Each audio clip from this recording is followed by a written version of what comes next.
recompensas dejó atrás. No hay riquezas comparables al tesoro celestial. Complacencia no he de hallar en los logros que alcancé. Mi significado está solo en Cristo, solo en Él. En la cruz tendré mi gloria, nada tendrá más valor. Solo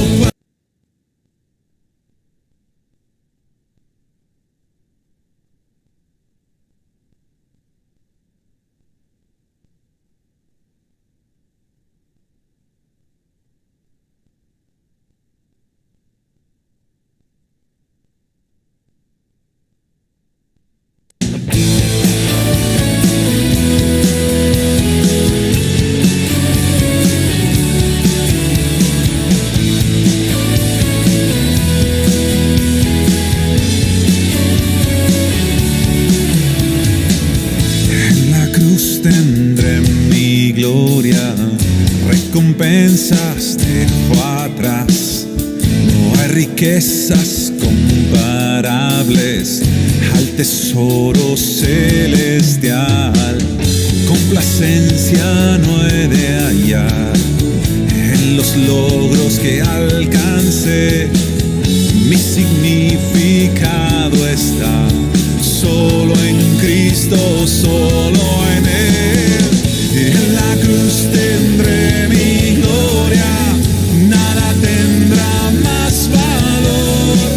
Solo cuanto fue ganado por Jesús mi Salvador. En la cruz tendré mi gloria, nada tendrá más valor. Solo cuanto fue ganado por Jesús mi Salvador.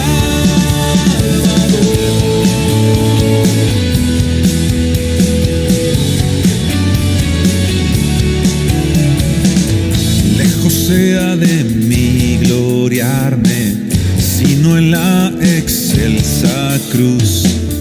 Mi justicia solo encuentre en su gracia y su virtud. En el mundo no habrá mayor causa por vivir. Mi realización será lo que Cristo ha hecho por mí. En la cruz tendré mi gloria, nada tendrá más valor. Solo cuanto fue ganado por Jesús mi Salvador. En la cruz tendré mi gloria, nada tendrá más valor. Solo cuanto fue ganado por Jesús mi Salvador.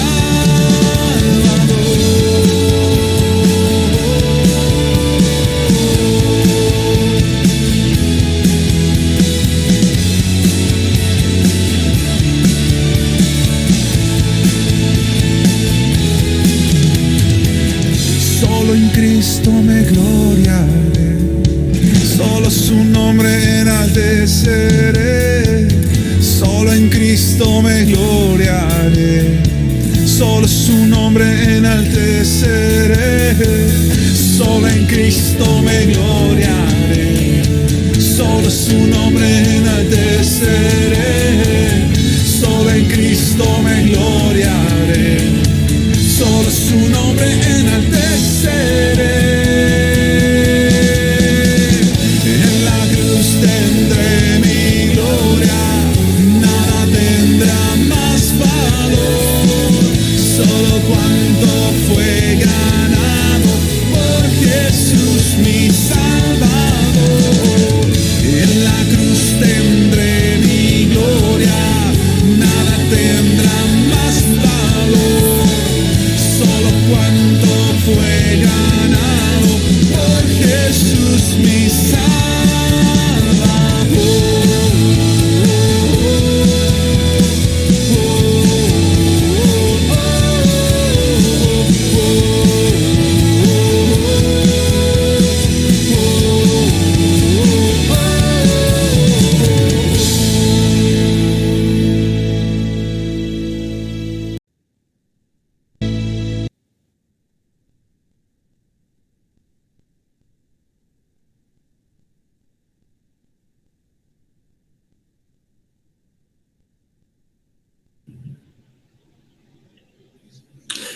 Algunos lugares que históricamente cumplieron un papel importante en la iglesia han sido parte fundamental del desarrollo de la iglesia a través de los siglos. Estos lugares se han mantenido por turismo histórico y algunos más por turismo religioso. Algunos han sido cerrados a la gente del común, algunos más han sido mantenidos. Lo cierto es que algunos lugares que han cumplido un papel fundamental en la historia del cristianismo se han convertido en íconos de la idolatría. Muchas personas en búsqueda y en una buena intención de caminar los lugares que han sido importantes en la historia bíblica, han caído en la idolatría, en la que el mundo dentro de la iglesia ha caído en muchas ocasiones por todos los siglos. Déjenme que les cuente un poco la historia de uno de estos lugares. Cuando tomaron a un cierto Simón de Cirene que venía del campo y le pusieron la cruz encima para que la llevara detrás de Jesús. Y le seguía una gran multitud del pueblo y de mujeres que lloraban y se lamentaban por él. Pero Jesús, volviéndose a ellas, dijo: hijas de Jerusalén, no lloréis por mí, llorad más bien por vosotras mismas y por vuestros hijos. Porque aquí vienen días en que dirán: dichosas las estériles, y los vientres que nunca concibieron, y los senos que nunca criaron. Entonces comenzarán a decir a los montes: caed sobre nosotros, y a los collados cubridnos. Porque si en el árbol verde hacen esto, ¿qué sucederá en el seco? Y llevaban también a otros dos que eran malhechores para ser muertos con él. Cuando llegaron al lugar llamado La Calavera, crucificaron allí a Jesús y a los malhechores, uno a la derecha y el otro a la izquierda, y Jesús decía: Padre, perdónalos, porque no saben lo que hacen. Y echaron suertes repartiéndose entre sí sus vestidos, y el pueblo estaba allí mirando, y aún los gobernantes se mofaban de él, diciendo: a otro salvó, que se salve a sí mismo, si este es el Cristo de Dios, su escogido.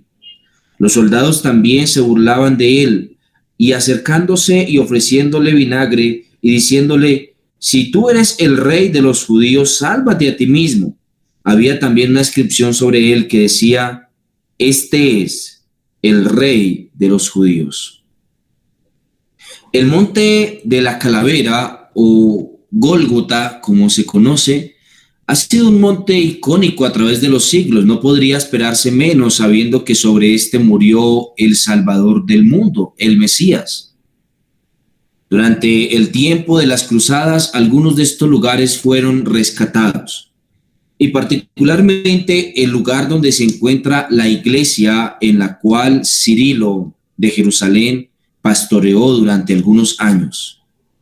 Cirilo nació probablemente en Jerusalén o en alguno de sus alrededores aproximadamente en el año 315, cerca del edicto de Milán, el edicto que permitió que todos los cultos, incluyendo el cristiano, se profesaran públicamente, lo que es más cercano en la historia a lo que sería la libertad de culto y conciencia. El edicto de Milán permitió que las iglesias, incluyendo entre estas las cristianas, abrieran sus puertas y empezaran a predicar públicamente lo que ellos creían.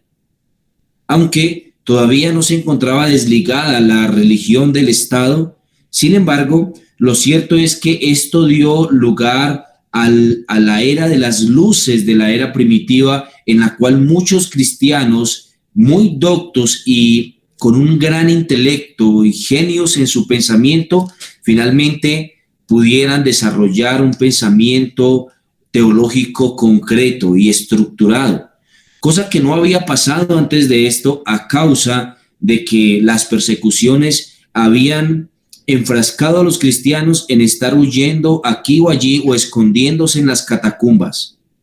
Para el año 315, donde nació el famoso Cirilo, el edicto de Milán se encontraba a las puertas y permitió que él y otros pudieran desarrollar mucho más su pensamiento, de manera que llegaran a unas conclusiones teológicas profundas. En este periodo excepcional para la iglesia, se dio lugar a una gran cantidad de genios. Esta es la edad de oro de los padres de la iglesia o de la patrística de la iglesia.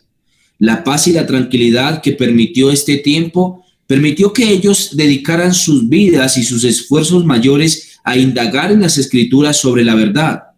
Solamente unos años después del nacimiento de Cirilo, 10 años después, ya se había llegado a la compilación y el reconocimiento de todo el Nuevo Testamento, igual que el Antiguo Testamento. Ya se tenía una Biblia en específico y ya había una fuente a la cual acudir directamente para extraer de allí las verdades inspiradas. Esto no había ocurrido antes de eso. Antes de eso, ellos tenían que buscar entre uno u otro autor, entre uno u otro pastor reconocido de la iglesia y entre las iglesias de mayor renombre antes de esto, para poder encontrar en ellas su mayor fuente, su fuente de mayor certidumbre. Aquí, en este periodo particular, ellos pudieron profundizar en lo que efectivamente el texto inspirado decía, desechando los textos gnósticos y las discusiones con los gnósticos, igual que con los helenos. La polémica doctrinal en esta época no paró. Por supuesto que si ya se tenía un texto y ya sabíamos cuál era la fuente a la cual ir y ya se podía dedicar el pastor al estudio directo de la escritura, entonces su profundización con respecto a las verdades no podría parar. Y esto en una edad temprana de la iglesia, siendo todavía la iglesia una niña que empezaba a entrar en la adolescencia, podía o habría de tener que enfrentar una gran cantidad de pensamientos teológicos distintos y de doctrinas distintas. Y no me refiero solamente a la doctrina de la Trinidad, la cual, por supuesto, tuvo que enfrentarse directamente en el año 325 con el famoso Atanasio de Alejandría. Pero otras doctrinas, aparte de esta, también estaban en juego y tuvieron que ser discutidas durante este tiempo. La doctrina del Espíritu Santo, la doctrina de Cristo y la deidad de Cristo, la eternidad de Cristo Jesús y algunas que tuvieron que ver con estas. Como lo dijo el mismo Agustín de Hipona unos 50 o 60 años después, el error llevó a la iglesia a prestar más atención a la formulación de dogmas que a proclamar con más aplomo las verdades creídas. Y la iglesia se enfrascó mucho más en discusiones teológicas que realmente en la práctica de las doctrinas que ya se tenían claras o con las que ya no había grandes luchas. Hubo intrigas, hubo celos, pasiones demasiado humanas en la casa de Dios. Pero, como dice la Escritura, donde abunda la maldad, sobreabunda la gracia. Y el Espíritu del Señor abundó en este tiempo, de manera que la iglesia floreció en este tiempo de la manera que no había podido florecer nunca antes de esto. Hombres en este tiempo como Atanasio de Alejandría, el gran protagonista de la discusión sobre la Trinidad, Cirilo de Jerusalén, nuestro autor el día de hoy, Gregorio Nacianceno, Gregorio Niceno, Juan Crisóstomo, el famoso traductor de la Vulgata Latina, Hilario de Potiers, Ambrosio de Milán, Jerónimo y Agustín fueron mentes brillantes que dio a luz un tiempo de gran dificultad como lo fue aquel tiempo. Al cabo de los siglos, algunos han visto en este tiempo el siglo de oro de la patrística y por supuesto que es así. Entre el final del siglo segundo y el comienzo, del siglo tercero y el comienzo del siglo cuarto, vimos mentes brillantes que vale la pena citar y que vale la pena notar en qué cosas enfrascaron sus pensamientos y sus discusiones. Los escritos de Cirilo dejan traslucir la cultura de su época y la educación también recibida. Este no era un hombre poco docto, era un hombre que había sido instruido en Jerusalén, a los pies de grandes sabios, estudió física, también dialéctica y psicología. Estudió mitología, astronomía y geografía, anatomía humana y también jurisprudencia. Era un hombre diestro en las carreras más importantes de su época, y sus conocimientos todos recopilados sirvieron para la defensa de la fe. Profundizó mucho en el estudio de la escritura, principalmente basándose en el texto compilado por Filón de Alejandría, el texto conocido como la 70 o la Septuaginta, que es la traducción griega del hebreo del Antiguo Testamento. Al menos unos 6 hombres de cada una de las tribus de Jerusalén, de Israel, se separaron exclusivamente para la traducción a cargo del emperador de Carlos el Grande, para que él tradujera la escritura del hebreo al griego. Fue un tiempo en el que este texto sirvió como fuente máxima de consulta para todos aquellos los que venían al cristianismo, aunque no quiere decir que esto no tuviese polémica. El mismo Jerónimo habló duramente contra Cirilo de Jerusalén a causa de la posición de y la forma en la que fue considerado como pastor finalmente en la iglesia de Jerusalén. Durante algún periodo, Cirilo fue el que se encargaba de los discipulados de la iglesia, o en palabras de su época, era el que encargado de los catecúmenos. Él era el catequista. Él se encargaba de discipular a aquellos nuevos creyentes y prepararlos para el bautismo. Así que las verdades que tendría que predicar tenían mucho que ver con lo que los jóvenes, los recién venidos a la fe, tendrían que conocer. Cirilo probablemente nació de una familia cristiana, una familia que se encontraba siendo parte activa de la iglesia y fue preparado para la iglesia desde muy pequeño. Participó en el ministerio de discipulado durante algún tiempo, siendo descargado en un cargo inferior que tenía la iglesia en su tiempo, en el cargo de presbítero. Los presbíteros tenían una forma o un gobierno inferior a los obispos o los pastores, y él fue luego declarado como presbítero y fue puesto a cargo de la parte de la educación de la iglesia, aunque recibió una ventaja que no le fue dada a otros, y es que él también podía predicar los días domingos en el culto dominical. Ustedes recordarán que hubo una gran discusión entre algunos en la época a causa de que el único que podía pararse a predicar el domingo en la iglesia era el obispo o el pastor, y no podía pararse a predicar ni un presbítero ni ninguno de los demás hermanos de la iglesia. Solamente podía hacerlo aquel que había sido ordenado como pastor. Esto fue una gran discusión y lo vimos en nuestro anterior autor. Él mismo fue condenado ocasionalmente a causa de que había sido invitado por algunos otros pastores a predicar en su iglesia el día domingo, y el pastor de Alejandría lo puso en disciplina a causa de que había ido a otra iglesia a predicar un día domingo. La discusión con respecto a la predicación del día domingo no era pequeña, pero a Cirilo se le permitió predicar los días domingos en la iglesia, cosa que era rara para un presbítero, para un discipulador, alguien que se encargaba de la preparación para el bautismo de los nuevos creyentes. Originalmente, algunas de las lecciones de Cirilo fueron escritas en el año 347, cuando ya era un pastor, cuando ya había sido declarado pastor por otro pastor que lo precedió, llamado Máximo. Máximo había ordenado como pastor a Cirilo en la iglesia de Jerusalén, pero parece que se encuentra en la oscuridad en aquel tiempo en cómo fue que realmente llegó a ser considerado pastor, sabiendo que la discusión en aquel momento entre los arrianos y entre los trinitarios era bastante elevada. Es cierto que todavía había gran confusión con respecto a la Trinidad. y algunos, como por ejemplo Máximo y su antecesor, incluyendo también al mismo Cirilo, se consideraron como semi-arrianos. Esto quería decir que algunos como él todavía tenían confusión en su mente sobre si realmente Cristo era de la misma sustancia del Padre, es decir, era igual al Padre Dios, igual que el Padre es Dios, o si era una especie de Dios subordinado.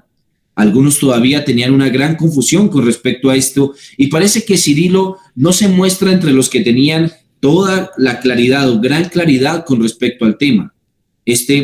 Parece que se encuentra siendo influenciado por el pastor de la ciudad de Cesarea, que no era de poca importancia, sino que este pastor parece que tenía gran importancia en medio de todas las iglesias del Medio Oriente, entre estas también Jerusalén, y por esto Cirilo mismo fue acusado ocasionalmente de ser un semi-arriano. Cirilo pastoreó la iglesia del Santo Sepulcro, el lugar donde nosotros miramos hace un momento que Cristo fue crucificado. La Escritura nos dice que fue llevado hasta un lugar llamado Gólgota o la calavera, y que en el lugar de la calavera él fue crucificado junto con otros dos. En el tiempo cuando está pastoreando Cirilo, recientemente la madre del famoso Constantino había sido conversa a la fe y había sido ganada al cristianismo después de que el mismo Constantino también fue ganado al cristianismo. En el año 326 aproximadamente, después del concilio el concilio de Nicea, la madre de Constantino también vino a creer en la fe cristiana. Y su deseo había sido el recorrer toda la Tierra Santa y los lugares donde habían ocurrido los hechos bíblicos para observar los sitios por los cuales Cristo había caminado. Entre estos se encontraba el monte Calvario también. En su búsqueda, ella descubrió lo que se conoció en su momento como la Santa Cruz de Jerusalén. Se supone que esta era una cruz que se encontraba puesta en una tumba muy cercana al monte Gólgota, la cual ella atribuyó a la cruz en la cual Cristo había sido crucificado. Ella la encontró en un hueco, en una tumba. Así que la iglesia del Santo Sepulcro, o la iglesia que estaba sobre el monte Gólgota como tal, que está sobre el monte Gólgota, fue fundada en base al hecho de que la madre de Constantino, había descubierto muy cercano a esto una cruz en la que se supone fue crucificado Cristo. Así que ella en el año 335 mandó a construir muy cercano a esto, en el monte Calvario, que era un monte pequeño realmente, de una altura de unos 6 metros aproximadamente, en la que se supone Cristo fue crucificado. También fue conocido aquí esto como la iglesia de la crucifixión, o también llamada como la iglesia del martirium en latín. Se supone que es la iglesia construida sobre la base del monte en la cual Cristo fue crucificado. Elena mandó construir la iglesia de la Natividad en Belén, sabiendo que caminó también por Belén y descubrió un lugar donde se supone Cristo nació, y mandó a construir una iglesia allí.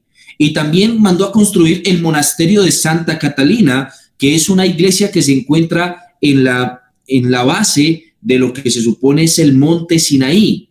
Y en este lugar fue de gran importancia a través de los años, desde ese momento en adelante, a causa de que muchos ascetas buscaron este lugar, el lugar de la iglesia de Santa Catalina, el monasterio de Santa Catalina, para alejarse de la corrupción de este mundo. Muchos tomaron esa posición, entre ellos algunos muy importantes pastores de su época.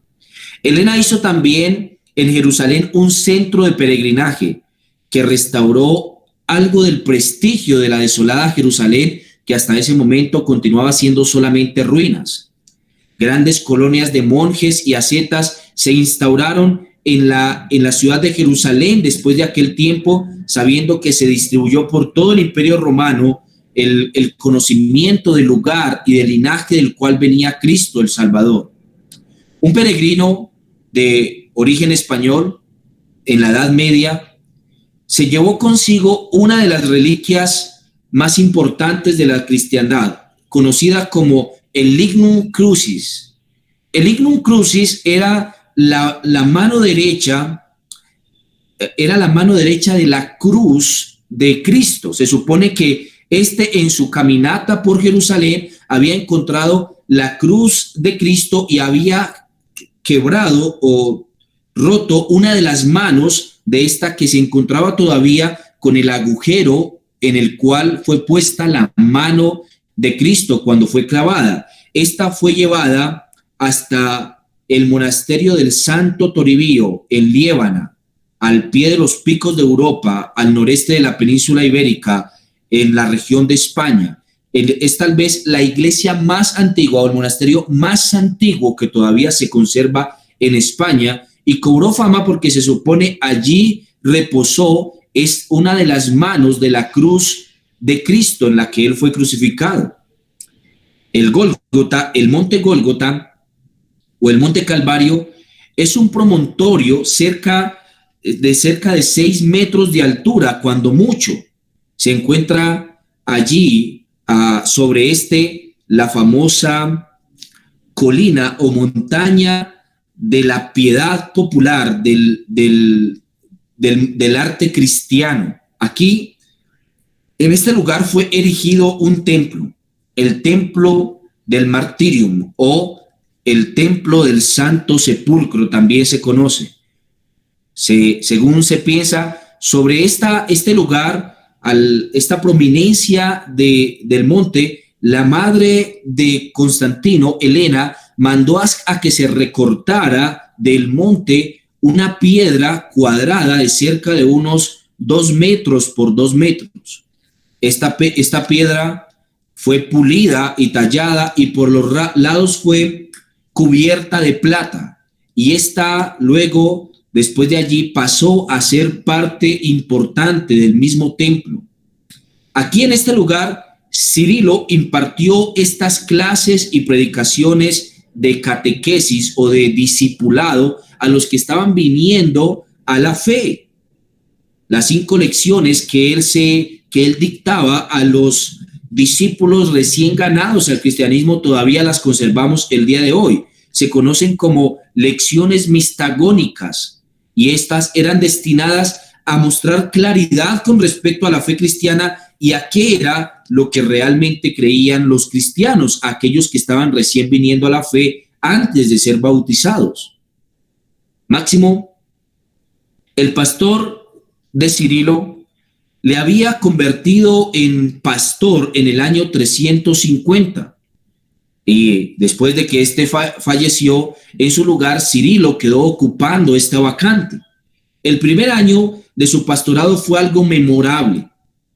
Según se dice, apareció en el cielo una cruz en vísperas de Pentecostés judío.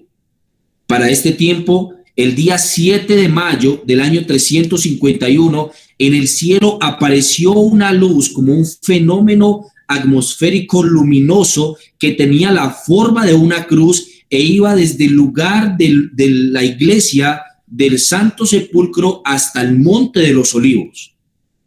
Este fenómeno luminoso duró allí varias horas, no una hora, no 2, sino cerca de 6 o 7 horas duró allí el fenómeno, visto en toda la región, de manera que hubo gran conmoción en toda la región a causa de la aparición de esta cruz en el cielo. La excitación que produjo este fenómeno atmosférico meteorológico fue tan grande que toda la ciudad y las iglesias de alrededor se llenaron de muchos judíos y de gentiles también, a causa de que la señal de la cruz en el cielo se podía observar claramente. El mismo Cirilo escribió a Constantino luego una carta en la que él le dijo esto. Leo literalmente. En los días de la festividad de Pentecostés, el 7 de mayo, hacia la hora tercera, apareció en los cielos una gran cruz iluminada encima del Gólgota. que llegaba hasta la sagrada montaña de los Olivos. Fue vista no por una o dos personas, sino evidente y claramente a toda la ciudad. Esto no fue, como podría creerse, una fantasía ni apariencia momentánea, pues permaneció por varias horas visible a nuestros ojos y más brillante que el sol.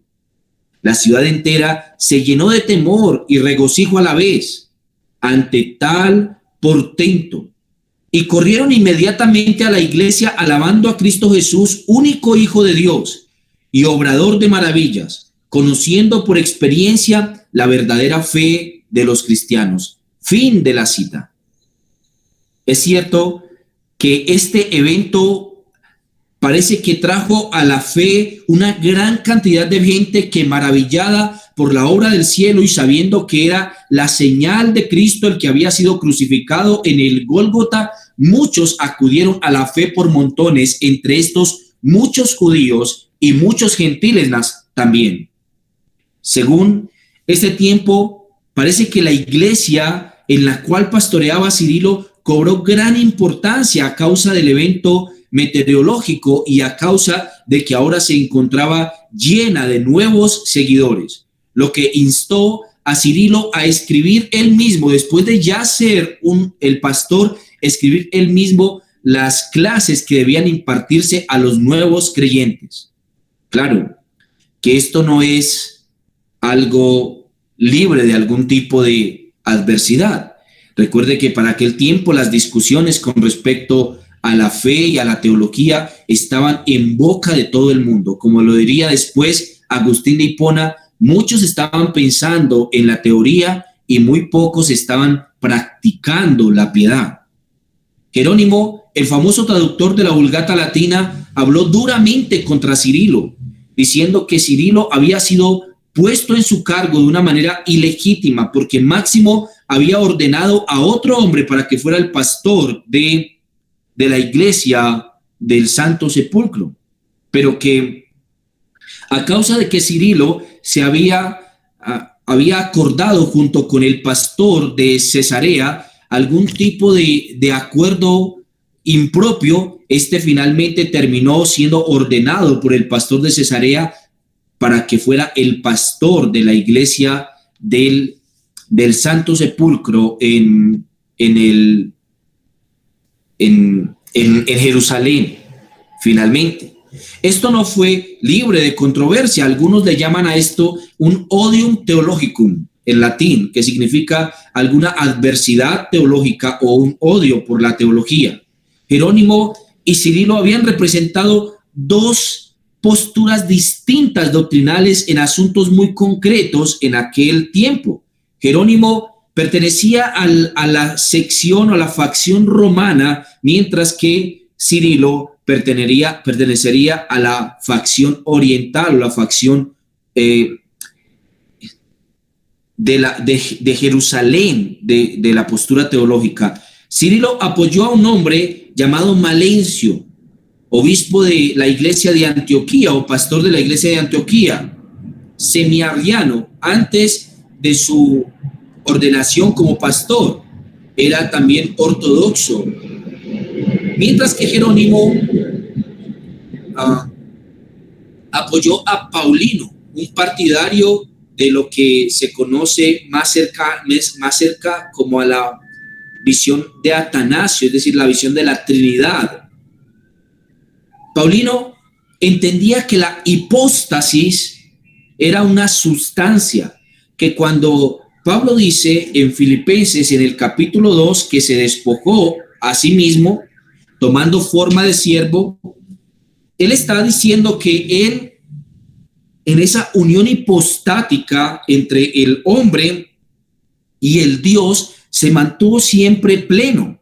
Jerónimo, entonces, hablaba de esta manera, era del credo niceno, lo que había sido determinado en el concilio de Nicea en el año 325, mientras que, por su parte, Cirilo tenía una visión todavía muy oscura y poco clara con respecto a lo que era Cristo y si Cristo realmente era de la misma sustancia del Padre o no. Así que para Jerónimo, Dios existe en una sola hipóstasis, es decir, en una sola sustancia. Mientras que lo que pensaba Cirilo es que habían tres sustancias iguales pero distintas entre sí. Él creía que existían tres hipóstasis. Estas posturas llegaron a una concordia posterior finalmente en el credo niceno. Y finalmente se dijo que era una sola ousia, ¿sí? Una sola sustancia y tres hipóstasis, es decir, tres personas. Un solo Dios en tres personas. Los griegos carecían de la palabra adecuada para referirse a la persona divina de Dios. Ellos utilizaban la palabra prospón en un sentido de máscara o persona. Entonces, finalmente llegaron a la claridad de que Dios era una sola sustancia que se mostraba con tres imágenes o tres caras, tres máscaras distintas, o en nuestra lengua, tres personas distintas. Esta dificultad por tener una palabra correcta para referirse a las personas de la deidad ocasionó que ellos tuvieran una gran dificultad para poder entender que era un Dios en tres personas. La falta de la palabra condujo a que algunos lo llevaran finalmente a una separación total entre tres dioses distintos, y algunos llegaron a creer que lo que el cristianismo proponía con esto era que era tres dioses diferentes. La dificultad no era por el entendimiento del asunto, sino porque no había una palabra correcta para hacer referencia al hecho de que Dios era una sola ousia y tres hipóstasis, es decir, una sola sustancia y tres substancias o tres personas distintas. Como usted se dará cuenta, el juego de palabras aquí involucra a veces una gran dificultad. Esto trajo gran dificultad para los griegos a causa de que en su propia lengua no habían palabras correctas para poder describir quién era Dios y cómo era Dios. Había entonces una facción contra y una facción frente a los datos aportados por Jerónimo. Tenemos como ejemplo a Sócrates, no a Sócrates el filósofo de Atenas, sino a Sócrates, un historiador cristiano de la época, y a otro hombre llamado Sosómeno. Estos advierten que algunos repudiaron a Cirilo a causa de las órdenes dadas por su pastor Máximo antes de su muerte, aunque son igualmente desfavorables también las afirmaciones con respecto a otra serie de pastores también en su época. Este tiempo ya había despertado una cierta animadversión entre varios pastores a causa de sus posturas teológicas, algunos porque no las tenían muy claras y algunos porque fueron tajantes y groseros al momento de presentar su posición. Por su parte, Cirilo se defendió de las acusaciones que le había hecho Jerónimo, señalándole triunfalmente como parte de la iglesia que creía lo correcto. En defensa suya, él escribió una carta dirigida a Damaso, el pastor de Roma, y a algunos de los obispos de Constantinopla, la ciudad recién fundada por Constantino, un año después de esto, en el año 383. Algunos se refieren a Cirilo en términos elogiosos como el campeón de la fe ortodoxa contra la herejía arriana, y afirman que su elección a la iglesia de Jerusalén fue impecablemente canónica y que efectivamente él fue puesto como pastor bien ordenado en la iglesia de Jerusalén. Por lo visto, Jerónimo no entendió muy claramente las afirmaciones de Cirilo, y esto ocasionó entre ellos algún tipo de disputa. Cuando Acasio, pastor de Cesarea, fue a ordenar a Cirilo, esto solamente fue una confirmación de su ya ordenado pastorado por el mismo Máximo, el pastor de la iglesia de Jerusalén, del Santo Sepulcro. Así que tanto el pastor de Jerusalén como el pastor de Cesarea, ambos ordenaron a Cirilo. En el proceso de la consagración de Cirilo era, por tanto, de manera correcta dada por otro obispo de la iglesia. La forma en la que el pastor podía ser ordenado era única y legítimamente al ser mencionado por otro pastor, el cual era más dotado en la escritura para poder calificar a un hombre como pastor o no. No, la participación de la ordenación del pastor no era solamente de la iglesia, también participaban en ella otros pastores ya ordenados y reconocidos como pastores, los cuales podían vindicar que efectivamente el candidato pastoral cumplía con todos los requisitos para ser pastor. Y esto fue puesto así por el mismo Máximo, el pastor de Cirilo. Algunos de los escritos de Cirilo impiden dar razón de la autoridad de Jerónimo y su prestigio en la narración de sus hechos. Cirilo era entre los arrianos alguien que discutía contra ellos y acusaba a los arrianos. Los arrianos creían que Cristo era una especie de Dios inferior al Padre y creían en que Cristo no era un Dios que tenía toda la capacidad y el poder del Padre. Lo hacían una especie de Dios subordinado y lo que constituían como una persona con menos capacidad, menos poder, menos potencia que el Padre. Esta visión todavía al día de hoy la sostienen algunos como los testigos de Jehová, que creen que Cristo es una especie de semidios. Algunos lo comparan con el arcángel Miguel y afirman que el arcángel Miguel es Cristo. Esta discusión fue acusada y fue desprestigiada constantemente por Cirilo, el cual luchó contra esta herejía. Las circunstancias podrían haber llevado a la ortodoxia de Cirilo por caminos correctos, pero también puede que sea llevado por caminos equivocados, en los cuales Cirilo finalmente no llegó a la posición totalmente de que Cristo era de la misma sustancia del Padre, sino que lo llevó a un pensamiento de que había una especie de substancia del Padre. Ya se sabe que cuando las posiciones se polarizan, aquellos que no se deciden por un partido para evitar la ceguera del extremismo de uno u otro signo, pasan indistintamente por amigos de lo contrario. A causa de que se quedan en la mitad del camino, no van a la derecha ni a la izquierda, sino que se quedan en la mitad. Finalmente muchos son acusados por tanto una como por la otra facción también. Máximo, el pastor de Cirilo, fue patrocinador de Cirilo. Este entendió claramente que tenía un llamado pastoral. Ni en sus escritos de la juventud es posible encontrar errores en cuanto a su doctrina, ni tampoco en los que él utiliza después.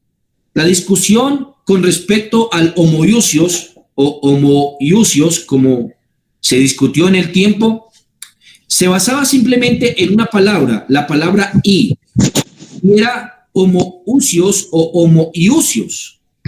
Cirilo perteneció a aquellos que afirmaban lo mismo que Atanasio, es decir, el homoousios, es decir, el pensamiento de que Cristo era de la misma sustancia del Padre, porque solo había una sola sustancia. Durante algunos años, el mismo Cirilo se encontró aclarando su doctrina a aquellos a los que él le enseñó entre los catecúmenos, y cuando leemos sus escritos no podemos ver de ninguna manera un pensamiento arriano en el mismo Cirilo. Cirilo se dirigió de Jerusalén a Antioquía a causa de una persecución que se presentó por la misma iglesia en Jerusalén. Y después de estar en Antioquía, él se dirigió a Tarso, donde fue cordialmente recibido como el obispo, como obispo por el pastor de la iglesia de Tarso llamado Silvano. Uno de los mejores hombres y partidario de los semi-arrianos, que logró valerse de los dones de Cirilo como predicador. Mientras que esperaba a su apelación, hizo amistad con otros miembros destacados, entre los que eran algunos semi-arrianos, por lo cual algunos le acusan de ser semi-arriano. Como alguien dijo, dime con quién andas y te diré quién eres. Cirilo, aunque no tenía la misma visión de los semiarrianos y él creía que Cristo era de la misma sustancia del Padre, no de una sustancia parecida, sino de la misma sustancia del Padre. Sin embargo, al tener relación cercana entre los semiarrianos, este fue acusado constantemente de ser también un semiarriano. Es decir, de creer que Cristo no era de la misma sustancia del Padre, sino de una sustancia parecida al Padre. La enemistad que se dio entre aquella época se dio entre dos facciones particularmente, y por eso unos y los otros ocasionalmente se acusaron. 2 años pasó Cirilo en Tarso, esperando ser atendido por un tribunal para poder observar que él no era un arriano. La ocasión se presentó finalmente en el concilio de Seleucia, reunido en septiembre del año 359. Este concilio estaba integrado en la mayoría por semiarrianos, ni siquiera por arrianos, ni tampoco por trinitarios, sino por semiarrianos. Acasio y los suyos se dirigieron enseguida a la capital del imperio, Constantinopla, donde fácilmente convencieron a Constancio de reunir un nuevo concilio. Surgieron otras acusaciones sumadas a las anteriores al cargo de disponer sacrílegamente de los bienes de la iglesia que éste pastoreaba. Concretamente, la venta de unas vestiduras con brocados de oro de parte que había donado el emperador a la iglesia del Santo Sepulcro. Y en aquel tiempo se dio entonces tal animadversión que Cirilo fue acusado tanto por los de una facción como por los del otro. Cirilo fue un pastor en el exilio durante la mayor parte de toda su vida, porque a causa de que su posición no fue claramente expuesta ni de uno ni otro lado, y tanto uno como el otro lo veía con malos ojos, este finalmente fue exiliado de un lugar a otro lugar y de este lugar a otro lugar, dependiendo las pretensiones de uno y del otro lado. La vida del famoso Cirilo nos deja ver claro que al estar entre uno y otro lado, finalmente nosotros no podemos definir una postura particular. Los lugares centrales o intermedios que intentan tener un equilibrio entre uno y el otro lado, finalmente caen en el problema de que ni pertenecen a uno ni al otro lado, ni pueden afirmar verdades contundentes de un lado ni de otro lado tampoco. Finalmente, el famoso Cirilo muere cerca del año 366 también. Y antes de esto, ya muertos sus rivales, él logró exponer con claridad su doctrina. Y con claridad pudo exponer la afirmación de que éste se mantenía firme en la posición de Atanasio, en la que Dios es una sola sustancia, pero 3 hipóstasis o 3 personas distintas. Por supuesto, pero hay grandes dificultades todavía para entender algunas de estas cosas. Nos quedan algunos recuerdos de Cirilo, que consiste en 18 discursos a sus discípulos y 5 lecciones a los que estaban preparándose para ser bautizados. Estos fueron utilizados por su sucesor Juan de Jerusalén. Algunos se lo atribuyen a este, pero Cirilo fue un hombre muy importante en el proceso de catecúmenos o de transición entre aquellos que venían recientemente a la fe y los que ya estaban profesando la fe cristiana. Él fue un hombre ganador de almas. Se caracterizó constantemente porque en su ministerio muchos se convirtieron al cristianismo y este formó muchos grandes maestros de la fe. Cirilo preparó con sus discursos a muchos nuevos creyentes, niños en la fe, y los dotó para que ellos vinieran luego a la fe, a una fe firme en el Señor. Muchos se aprovecharon de esta característica de Cirilo, sabiendo que cuando él llegaba a sus iglesias, lo tomaban aprovechándose de su habilidad para predicar, y luego, después de que la iglesia había crecido lo suficiente y la animadversión llegaba, simplemente le desechaban y este tenía que ir al exilio a otra iglesia distinta. Hermanos, algunas lecciones podemos aprender de la vida de Cirilo para nosotros. Por supuesto, la primera lección tiene que ser con respecto al cuidado que tenemos que tener respecto de los lugares o los objetos que el cristianismo asume como sagrados. En nuestro tiempo se ha levantado una nueva ola a causa del famoso estima algunos lugares y algunos objetos de lo que se llama Tierra Santa.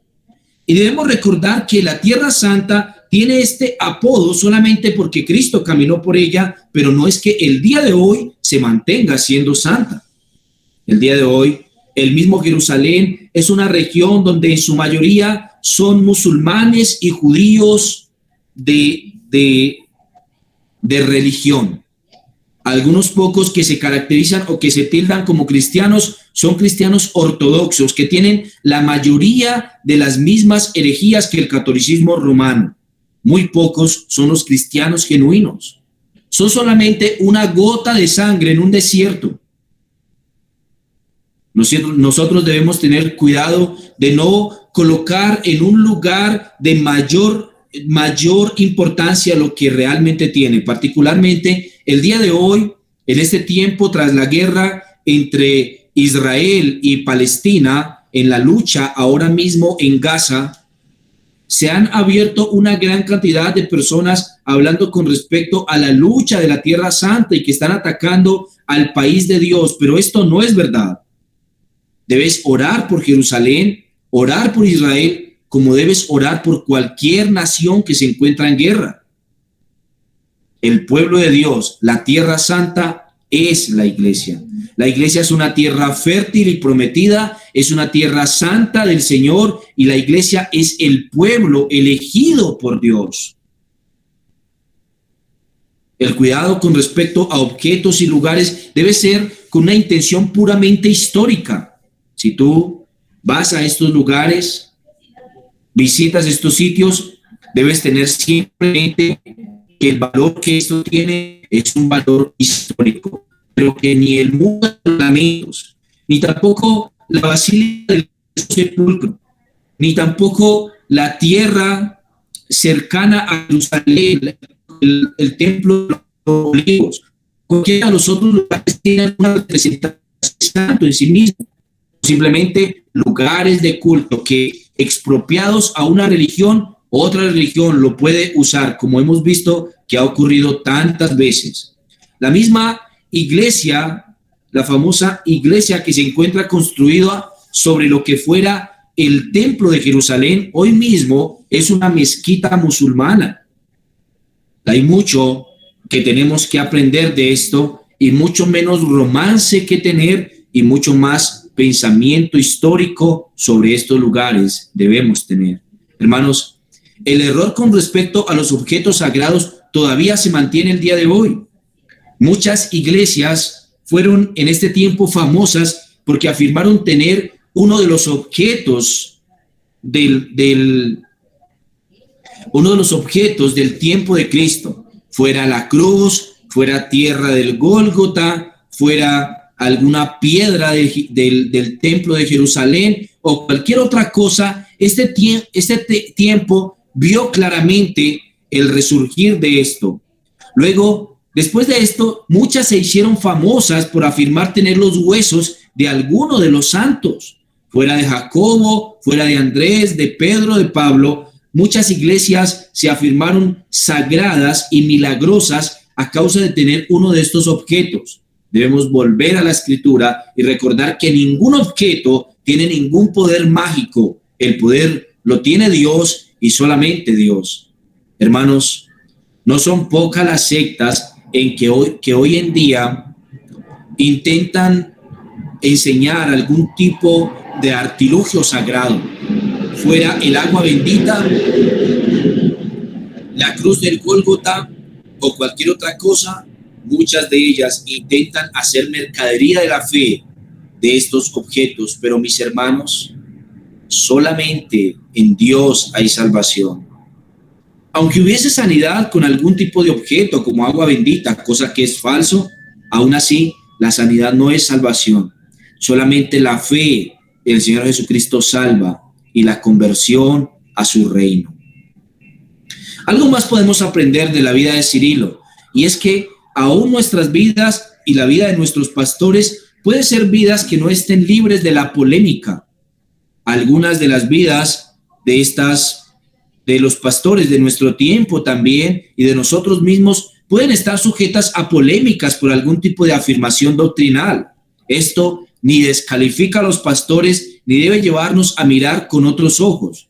Claro que debemos hablar con respecto a estas discusiones y observarlas a la luz de la Escritura, pero no podemos por esto descalificar o negar la autoridad de uno de los ministros del Señor. Algo más debemos pensar con respecto a la vida de Cirilo, y es la importancia de ser ganadores de almas. Aunque a nosotros probablemente el día de hoy no nos aparezca una cruz en el cielo, que se demore durante 6 horas para que todo el mundo la vea y se convierta a la fe, sin embargo, hay algo claro que tenemos que hacer, y es predicar el evangelio y ser ganadores de almas como lo fue Cirilo. Hermanos, además de esto, debemos recordar que la transición de los niños en la fe de venir del mundo a Cristo es una transición que requiere dirección, y no podemos dejarles solos, sino que debemos instruirle. Con respecto a nuestra vida, hay algo que debemos aprender de este hombre, de Cirilo, de Jerusalén, y es que, hermanos, el prepararnos nosotros y a otros con respecto a la nueva fe es algo muy importante. Si somos niños en la fe, la manera en la que maduramos es la Escritura, y debemos saber siempre que Dios ha puesto allí personas para que nos instruyan en el proceso, a los cuales podemos acudir y con los cuales podemos contar. Hermanos, Dios les bendiga, y ojalá que el pensamiento de Cirilo, su deseo por ganar las almas, también sea nuestro deseo. Padre, muchas gracias por la vida de Cirilo de Jerusalén. Aún sin estar libre de discusiones, sabemos, Rey de Gloria, que hubo un gran aporte, Señor, a la vida de la iglesia por parte de este hombre. Padre, recuérdanos, Señor, siempre a ser contundentes contra el pecado, Señor, y a también afirmar las doctrinas correctas. No nos dejes ser tibios en esto, ser llevados por cualquier viento de doctrina. Déjanos aprender de Cirilo la importancia, Señor, de ser personas que contundentemente afirman la fe. Padre, gracias te damos por tus bendiciones, gracias por lo que tú eres, gracias porque tú nos has, Señor, amado y nos has visto, Señor, con buenos ojos, de manera que nos has llamado a ser parte de tu pueblo. Bendito Rey, gracias. Alabado sea tu nombre y el nombre de tu Hijo. Bendito seas tú, Señor, por los siglos. Amén.